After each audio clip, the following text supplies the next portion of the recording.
नमस्कार, गिरीश गुप्ता के चैनल में आपका स्वागत है। आधुनिक युग में वॉरफेयर का या देशों के बीच युद्ध जो है उसका कंसेप्ट बहुत तेज़ी से बदला है और पहले जैसे दो सेनाएं आमने सामने लड़ा करती थी और टैंकों का, गोला बारूद का और बंदूकों का भरपूर इस्तेमाल होता था। अब वो सिनारियो तेज़ी से चेंज हो रहा है। अब युद्ध में बहुत ज़्यादा नई नई तकनीकों का काम में लिया जा रहा है, जिससे जान माल की क्षति कम होती है और जो खर्चा है अपनी डिफेंस फोर्सेस को ट्रेन करने का वो भी बहुत कम आता है। तो अब रोबोटिक्स आ गई है, आर्टिफिशियल इंटेलिजेंस सामने आ गया है और ड्रोन्स और सिमुलेशन, जो ट्रेनिंग के लिए सिमुलेशन जो हैं वो बहुत तेज़ी से युद्ध की तकनीकों में शामिल हो रहे हैं।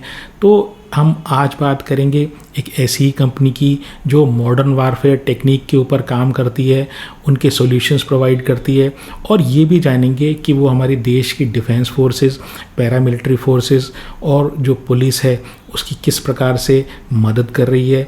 इस कंपनी का नाम है ज़ेन टेक्नोलॉजीज़ लिमिटेड और इस कंपनी के बिजनेस मॉडल के अध्ययन करने का अनुरोध हमें भारत भूषण सिंह साहब से प्राप्त हुआ है। तो देखिए, पहले जानते हैं कंपनी के इतिहास के बारे में।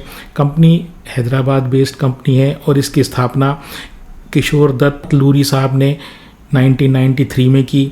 कंपनी का फोकस शुरू में केवल डिफेंस ट्रेनिंग के लिए सिमुलेटर बनाना और उसको सप्लाई करना था। 2004 में कंपनी बीएसई में लिस्ट हुई और बहुत छोटे छोटे कदम कंपनी ने रखे और कंपनी में मार्केट कैप की बात करूं तो कोई बहुत ज़्यादा अंतर आया नहीं और 2015 में कंपनी की लिस्टिंग बीएसई में हुई।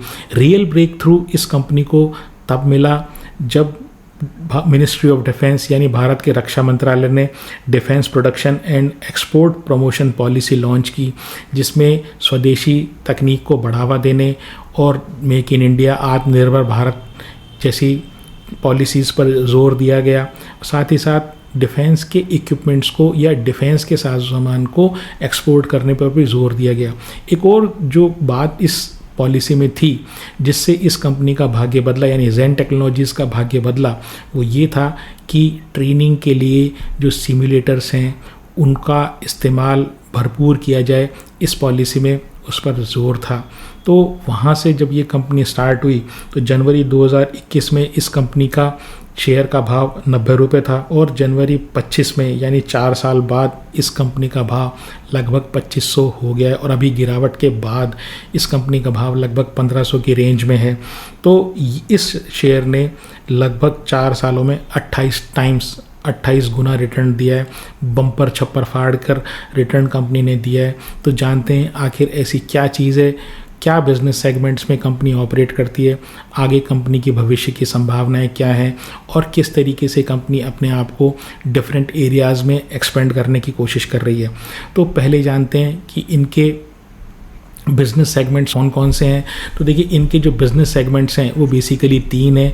पहले ये ट्रेनिंग सॉल्यूशंस प्रोवाइड कराते हैं, यानी कि जो डिफेंस फोर्सेस हैं, हमारी जो सेनाएं हैं, हमारी पुलिस जो है, हमारी पैरामिलिट्री फोर्सेस है और हमारे जो गवर्नमेंट के ऑर्गेनाइजेशन है, इसके अलावा कुछ प्राइवेट ऑर्गेनाइजेशंस हैं, उनको डिफरेंट तरीके की ये ट्रेनिंग प्रोवाइड कराती है।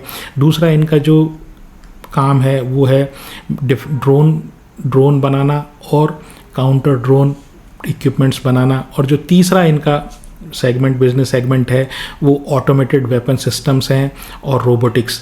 तो ये जो 3 सेगमेंट हैं इनके बारे में एक एक करके जानते हैं। पहला जो इनका सेगमेंट है वो है ट्रेनिंग सॉल्यूशन से रिलेटेड। तो इनका एक कॉम्बैट ट्रेनिंग सेंटर है, वहाँ पर ये डिफरेंट तरीके की ट्रेनिंग्स डिफरेंट एनवायरनमेंट्स में ट्रेनिंग कराते हैं। वहाँ पर ये अटैक और डिफेंस मिशंस लॉन्च करते हैं, यानी कि उस तरीके ये ट्रेनिंग देते हैं। अर्बन वारफेयर की ट्रेनिंग देते हैं। अर्बन वारफेयर में ये जैसे कोई टेररिस्ट, कोई अटैक हो गया शहरों में, या किसी का अपहरण हो गया, या कोई गैंगस्टर है उसके साथ मुठभेड़ हो गई, तो या कोई आतंकवादी किसी पर्टिकुलर जगह छुपे हुए हैं तो उनको वहाँ से बाहर निकालना बिना जानो माल की ज़्यादा हानि के साथ। तो इस तरह की जो ट्रेनिंग है वो इनके ये कॉम्बैट ट्रेनिंग सेंटर में वो प्रोवाइड कराते हैं। इसके अलावा एयरक्राफ्ट और जो टैंक ऑपरेशंस हैं वो किस तरीके से किए जाते हैं उसकी ट्रेनिंग देते हैं। और साथ ही साथ जो एक सेना का या पुलिस का एक जो काम करने का एक इंटीग्रल पार्ट है वो है लॉजिस्टिक्स, यानी साजो सामान को इधर से उधर ले जाना, और साथ ही साथ कम्युनिकेशन कि किस तरीके से कम्युनिकेशन सिस्टम्स जो हैं वो उसके थ्रू जो कॉम्बैट में लोग हैं और जो कमांड सेंटर में लोग बैठे हुए हैं आपस में कम्युनिकेट करें। तो ये इस तरह की जो सारी चीज़ें हैं ये अपने कॉम्बैट ट्रेनिंग सेंटर में ये प्रोवाइड कराते हैं। ये बेसिकली 3 तरह की ट्रेनिंग प्रोवाइड कराते हैं।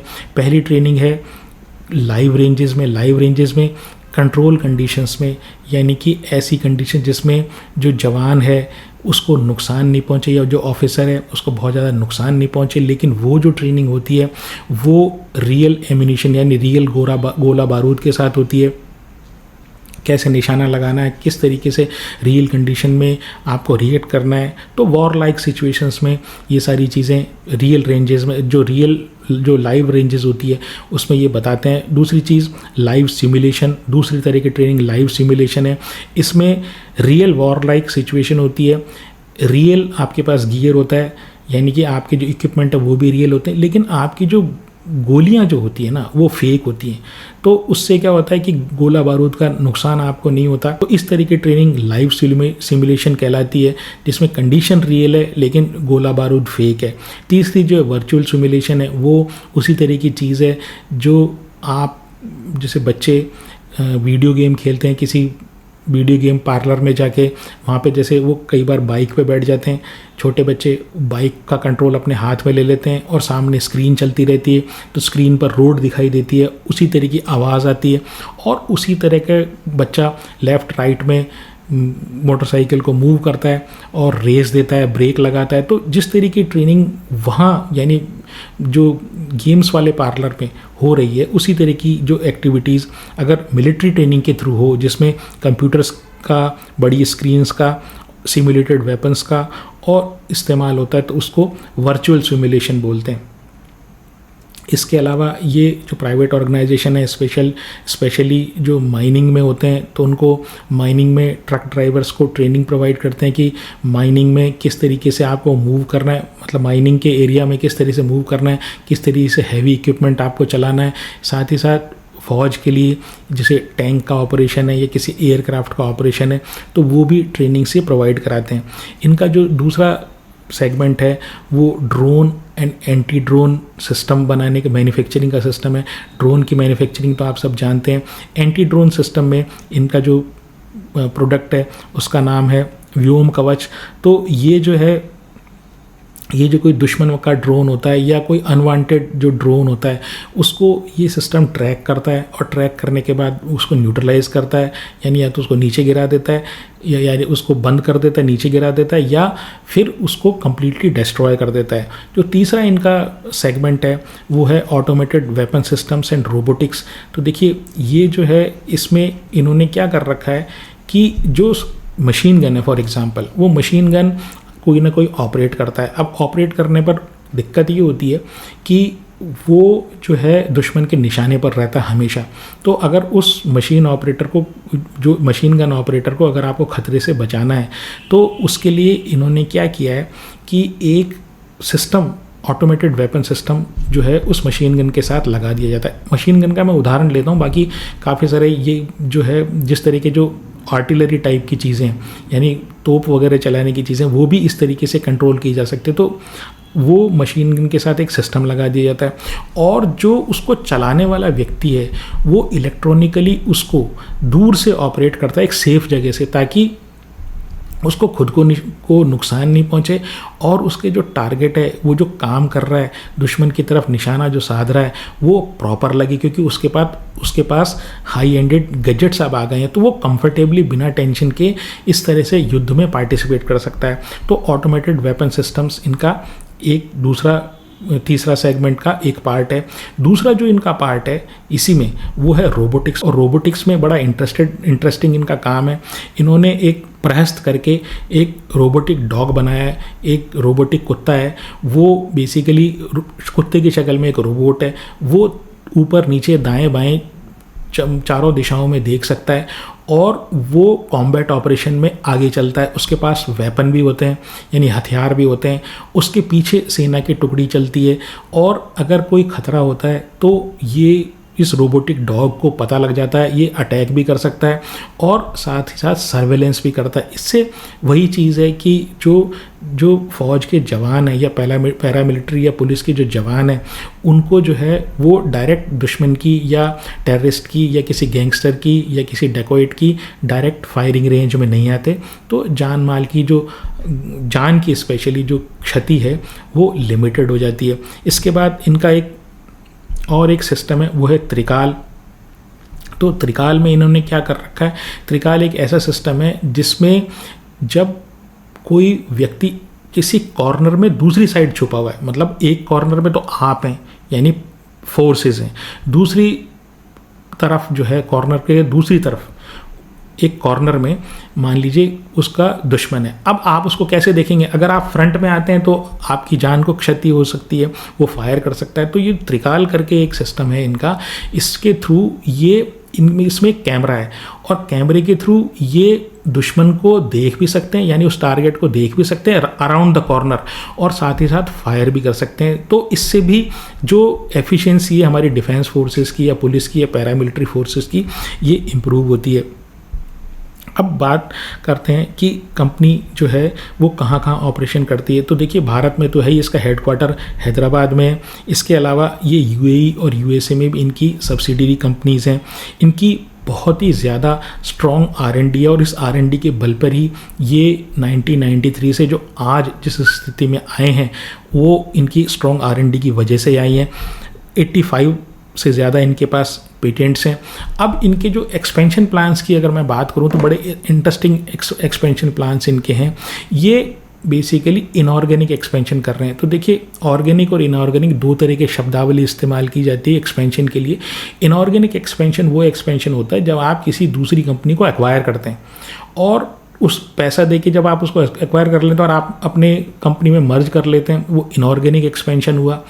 और ऑर्गेनिक एक्सपेंशन का मतलब ये हुआ आप ही अपनी कैपेबिलिटीज़ जो है ना वो अपनी कंपनी को बढ़ाते हैं और डिफरेंट कैपेबिलिटीज़ अपनी कंपनी में डेवलप करते हैं और उसके थ्रू जो एक्सपेंशन होता है वो ऑर्गेनिक एक्सपेंशन कहलाता है। तो इनऑर्गेनिक एक्सपेंशन में इन्होंने हाल ही में बड़े इंटरेस्टिंग 4 जो है वो कंपनीज़ में या तो उनको 100% स्टेक लिया है या एक कुछ सिग्निफिकेंट स्टेक इन्होंने उन कंपनीज़ में लिया है। तो मैं उनके बारे में आपको बताता हूँ और वो क्या क्या काम करती हैं और कैसे इनके बिजनेस में वो सारी कंपनीज फिट होती हैं, इसके बारे में मैं आपको बताता हूँ। तो पहली जो कंपनी है जिसमें इन्होंने 100% स्टेक लिया है और ये जो एक्विजिशन है इन्होंने applied research international private limited इस कंपनी में किया। अब ये जो कंपनी है ना ये मैरीटाइम और नेवल से रिलेटेड ट्रेनिंग प्रोवाइड करती है, यानी नौसेना से रिलेटेड और जो शिप्स होते हैं इनके लिए जो लोग इसके ऊपर जाते हैं मर्चेंट नेवी वाले, तो उस तरह के शिप्स पे जो लोग काम करते हैं उनकी ट्रेनिंग प्रोवाइड कराती है, सिमुलेशन ट्रेनिंग भी प्रोवाइड कराती है। तो वहाँ पर इन्होंने स्टेक लिया है।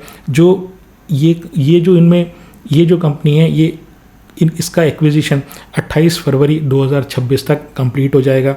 जो दूसरा इनका एक्विजिशन है वो है भैरव रोबोटिक्स में। इसमें उन्होंने 4 करोड़ रुपए देके कोई स्टेक लिया है और भैरव रोबोटिक्स है। ये रोबोटिक्स में जैसे मैंने बताया इनका भी एक सेगमेंट है जिसमें ये रोबोटिक डॉग इन्होंने प्रहस्त करके बनाया है। तो वही उसी तरीके की जो कंपनी है वो ये भैरव रोबोटिक्स है जो केवल रोबोटिक्स में काम करती है। तो उसमें ये अपना स्टेक लेकर उससे जो रोबोटिक्स से रिलेटेड कैपेबिलिटीज़ हैं ज़ेन टेक्नोलॉजीज़ की उसको बढ़ाने के प्रयास करेंगे।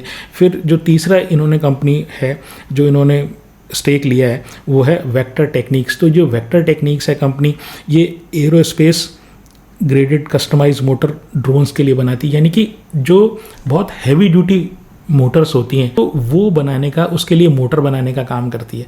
तो उस कंपनी में इन्होंने अपनी कैपेबिलिटीज़ इंप्रूव करने के लिए अपने ड्रोन्स की कैपेबिलिटीज़ और एंटी ड्रोन सिस्टम्स की कैपेबिलिटी इंप्रूव करने के लिए स्टेक लिया है। जो चौथा इन्होंने स्टेक लिया है वो TISA एरोस्पेस कंपनी में लिया है। वो कामिकाजी जो ड्रोन्स होते हैं, यानी कि वो ड्रोन्स जो लॉइटरिंग ड्रोन्स होते हैं, यानी कि ऐसे ड्रोन्स जिसमें एम्यूनिशन होता है, यानी उसमें गोला बारूद होता है और अगर कोई दुश्मन का टारगेट उसको वो आइडेंटिफाई कर लेता है तो उसके बाद उस पर वो अटैक करता है और वहाँ पर ये गोला बारूद जाके उस पर छोड़ देता है और वो बस्ट कर देता है। तो इस तरीके के ड्रोन्स बनाने वाली कंपनी है ये TISA एरोस्पेस, टीसा एरोस्पेस। तो उसमें भी इन्होंने स्टेक लिया है और अपनी जो एंटी ड्रोन कैपेबिलिटीज़ हैं ज़ेन टेक्नोलॉजीज़ को, उसको ये बढ़ाने का प्रयास कर रहे हैं। अब ऑर्डर बुक की बात करूं तो इनकी जो 30 जून 2025 को जो ऑर्डर बुक थी वो 755 करोड़ 755 करोड़ की थी। और अगर ये देखूं मैं इनकी सेल्स मार्च 2025 की तो वो 974 करोड़ की है। तो 1000 करोड़ की सेल करीब करीब मान लूँ तो इनके पास जो है करीब करीब 9 महीने का ही ऑर्डर बुक है। फिर स्ट्रेंथ की बात करूं तो इनकी देखिए ये जो कंपनी है ना ये सनराइज सेक्टर में है। तो इसका जो ड्रोन वाला जो एरिया है यानी जो ड्रोन और एंटी ड्रोन सिस्टम में ये काम करती है तो वो तो फिर भी जो है उसमें तो काफ़ी कंपटीशन फिर भी है, लेकिन ये जो ट्रेनिंग और सिमुलेशन वाली जो चीज़ है उसमें और साथ ही साथ जो automated weapon system and robotics है वो उभरते हुए एरिया है। और ट्रेनिंग और सिमुलेशन में फ़िलहाल इनका कोई मेजर कॉम्पिटिटर नज़र नहीं आता है। तो एक चीज़ तो ये कि सनराइज सेक्टर में है, युद्ध जो है हाई टेक्निक की तरफ जा रहा है और ऐसी कंपनीज जो नए नए सॉल्यूशन R&D के थ्रू डेवलप करेंगी तो उनकी डिमांड स्पेशली इंपोर्ट सब्स्टिट्यूशन के केस में, यानी कि भारत से बाहर से वो टेक्निक लेने की जगह अगर कोई कंपनी भारत में ही उस टेक्निक को डेवलप करती है तो उसके लिए भारत सरकार उस चीज़ को लेने में ज़्यादा उत्सुक रहेगी। फिर स्ट्रॉन्ग R&D जैसे मैंने बताया 85 पेटेंट्स इनके पास है। रिपीट कस्टमर्स हैं क्योंकि कस्टमर भी जो हैं वो लिमिटेड हैं, यानी एक ही इनके पास कस्टमर है तो उनसे इनको रिपीट ऑर्डर मिलते हैं। इनकी परफॉर्मेंस, इनके प्रोडक्ट की परफॉर्मेंस अच्छी होती तो रिपीट कर इनको ऑर्डर्स मिलते हैं। फिर स्ट्रॉन्ग प्रमोटर्स हैं, 1993 से बिजनेस में तो लगभग 30-32 साल इनको इस बिज़नेस में हो गए। तो ये एक और स्ट्रेंथ है। वीकनेस की बात करूँ तो देखिए बात ये जितना भी काम है इनमें तो क्लाइंट एक है, वो है गवर्नमेंट, और ये कम्प्लीटली टेंडर बेस्ड काम है। अब इसमें क्या है कि कोई छोटी कंपनीज है, मान लीजिए उन्होंने भी कोई ट्रेनिंग और सिमुलेशन डेवलप करने की कोशिश कर ली, अभी फ़िलहाल कोई मेजर इनका कॉम्पिटिटर जो है बड़ा कॉम्पिटिटर वो अभी है नहीं। लेकिन जो टेंडर में छोटी कंपनीज, टेंडर जब भरे जाते हैं तो छोटी कंपनीज भी, चाहे वो छोटे सॉल्यूशन वाली कंपनीज हों, छोटे सॉल्यूशन प्रोवाइड करती हों, कंप्लीट सॉल्यूशन नहीं प्रोवाइड करती हों, लेकिन वो भी टेंडर के लिए बिड करती हैं। तो हो सकता है आने वाले भविष्य में इनको कंपटीशन का सामना करना पड़े इस वाले ट्रेनिंग वाले एरिया में। दूसरी चीज़ जो एंटी ड्रोन और ड्रोन सिस्टम है उसमें काफ़ी सारी कंपनीज ऑलरेडी आ चुकी हैं, जो फॉरेन वाली भी हैं और इंडियन कंपनीज भी है। और जो तीसरा है ऑटोमेटेड वेपन्स और रोबोटिक्स, उसमें भी जो कंपनीज हैं फॉरेन की कंपनीज वो काफ़ी एक्टिव हैं। तो टेंडर बेस्ड काम है, पहली बात गवर्नमेंट एकमात्र क्लाइंट है। फिर सारी चीज़ें गवर्नमेंट की पॉलिसी के ऊपर डिपेंड करती है।